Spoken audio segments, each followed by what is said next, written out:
Intentional way, intentional, a happy, healthy life. Hello there, and welcome to the next session of the Lose Weight for Good programme. The session today is actually all going to be about temptation, and I'm sure temptation is a subject that we all know something about.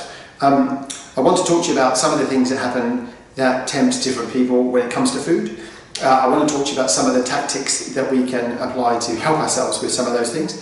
And I just want to go through a couple of those kind of little areas that will make this just easier for us all to do this. So I wrote a session called How to Stay Safe, Temptations to the Basics. And this is kind of a little bit of a video presentation of that. And this whole part starts with the concept that we've built really good routines. We've started talking about doing food preparation in our kitchen, we've talked about weighing things, we've talked about making sure that we write down our calories, and all of those things as behaviours will keep us safe. There are a couple of other environments in our lives where we find that very difficult to do, and this is where I want to focus some of this session on there. And I start off really by saying that did you know that buffets are the most dangerous place in the world to be losing weight? And why do you think a buffet is a problem? Well, buffets, of course, you get this plate and you can go back as many times as you like.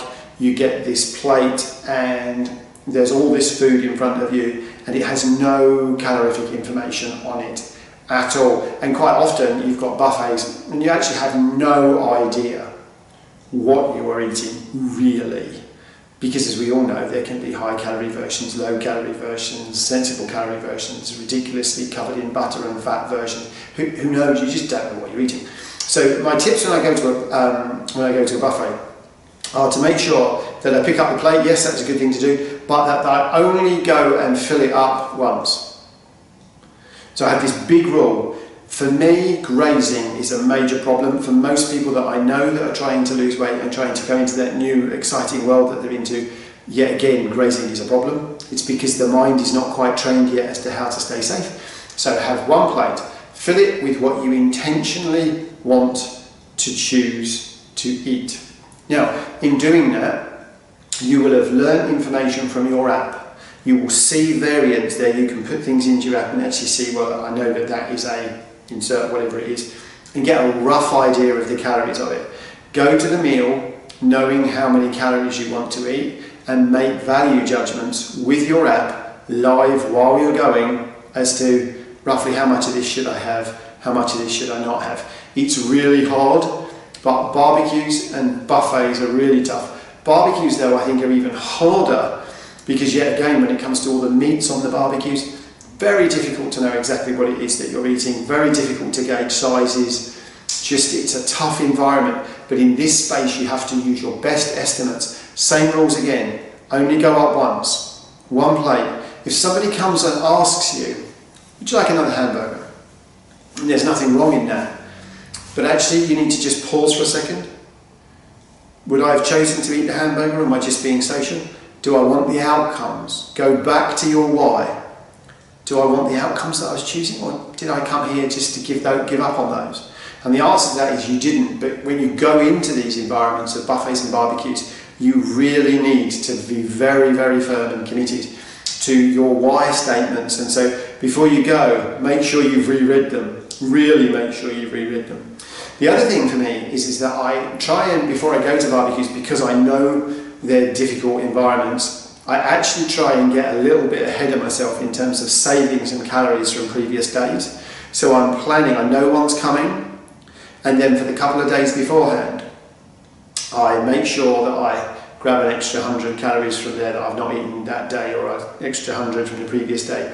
And I kind of build a bit of a buffet up, and a buffer up so that there's just capacity there for me over the week to have not done too much damage. So I'll be open with you, I really, as soon as I start seeing the word buffet, as soon as I start seeing the word barbecue, immediately flashing lights are going off in my head about I need to do things differently during the course of this week coming up.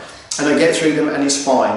And I have a really nice time, but I've got food managed. And so I don't want you to have eaten every available calorie that you can do up to that point, and then got to the barbecue, had a disaster, and all of a sudden thought, oh, I've given up, it's a disaster. These are manageable risks. They come up. You'll find different variants of them. Sometimes there'll be meals at restaurants, sometimes there'll be weddings that you get invited to. It doesn't matter what they are, it's these unexpected, unplanned in terms of it's harder for you to plan what you're going to eat in advance, and you're not cooking the food yourself or having any calorific information. This is where the information that you've gained in your mind by logging things in your app and developing that habit, it will keep you safe. It really, really, really will do that. Also, before you go to these events, kind of work out a few foods that are your go-to foods. You know how much of this and how much of that you can have, and kind of have that planned in your head beforehand, because then at least you're managing every piece of information you take with you. You're reducing the risk of finding yourself in making sort of urgent decisions right on top of the food, which is very difficult to do. Okay, so really make sure that you're thinking, that you're planning, and that's a good thing to do. Also, there's nothing wrong if you're going to one of these environments to take some low-calorie snacks with you. So things like popcorn and such like that, I keep kind of with me most of the time, just in case. If there's nothing there that I can eat that I think, do you know what, I really am not in the mood for this, I just have a couple of low-calorie snacks to keep me going, miss a course out altogether, and maybe have a slightly bigger pudding. I just find ways of making sure that I do not become a victim. Never become a victim in these environments. It's not good. And so that brings us on to another huge subject, which is around how can you make sure that you've always got something handy to eat. And the government here in the UK, and I know the governments around the world, are trying really hard to make food manufacturers think about how can we have snacks that look a bit more like 100 calories. And so I've got all sorts of snacks that are in the kitchen that I buy. And when I go shopping, I really make sure that I buy a significant number of snacks that are inside 1 or 2 calories of 100 calories. Purely and simply because I then know that A, I know what the calorific intake is to, B, when I want to have one of my snacks during the day, I was telling you about earlier on in the course where I kind of have my 5 meals a day, I've got this snack and I know how many calories are in it, so it becomes very regulated, very easy for me to make good decisions. I love how that works. And as a rule, they tend to be treats, so they tend to make me feel a bit better. So more and more manufacturers are producing some really nice foods with 100 calorie portion sizes already done. Make sure that when you go shopping, you buy some. Make sure they are in the house. Because yet again, one of the shortfalls that so many of us have experienced is, I'll just go and have 1 biscuit. But 1 biscuit becomes 12 biscuits. 1 biscuit becomes 6 biscuits. If you go to a 2-finger Kit Kat that's 104 calories or 107 calories, depending on which country you're in, you can eat it and it's done, and you've had chocolate and you've had a snack, and you know what the 100 calories are. You haven't done any huge damage to your calorific intake for the day, yet you have also managed to have that energy boost that sometimes that you need. It's the same with fruit, it's the same with yogurt or any variant of that. Just have something that kind of 100 calories and you know you're not doing any damage. The other thing that I really want to encourage you to do is drink water. Drink lots of water.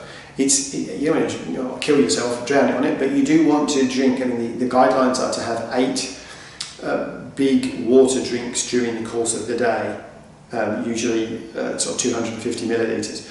I find if you drink water, if you wouldn't run your engine in your car without oil in it, don't run this engine without water in it. I mean, we're 56% water anyway, so make sure that you have lots of water. 2 things that water does. Number 1, stops you from being so hungry.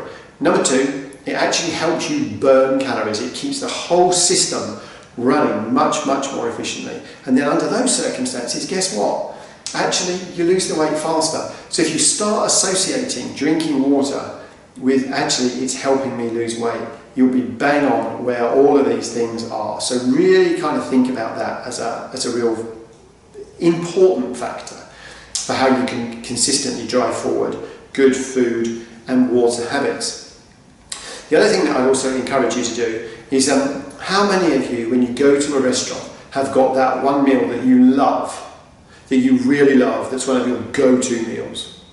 And sometimes those go-to meals that we really do love in certain restaurants are incredibly calorific. One of the things that we've worked really hard here at doing is actually taking 4 or 5 of our majorly favourite meals and actually working out how we can cook them at home and actually cook them in a much healthier way. And it's really interesting. If you start working together as a family and start thinking, how can we together be thinking how we can cook this or make it, actually it's great fun. It's also really good doing the research, but actually thinking about how you can make your favourite meals not quite so calorific means that you can have them as a treat more often. Because remember, this is about life. This is about a lifestyle. This is not about, I'm going to penalise myself for 6 months. And then when the brakes are off, I can just go back to eating everything that I always wanted to do. Because guess what? You'll go back to the old size again. So this is about sitting down and working out exactly how you can make a pizza, for instance, and make it slightly less calories. More and more restaurants are coming up with those kind of things. I mean, Pizza Express now does a whole range of pizzas where the meal is under 600 calories. And it's just fantastic to be able to go to these environments and make really good conscious food choices. So I now choose my restaurants where I know there are going to be good healthy food options. And when I get asked to go to restaurants where there really is nothing on the menu that is not going to damage me, I actually don't feel bad now about saying, is it possible for us to go to a different place? Obviously sometimes that's not possible and you don't get an input into where you're going, you just need to rock up and attend, in which case I then go into, as we were talking about before, the kind of barbecue buffet thought process about what do I need to do in the previous week, and I manage that whole session.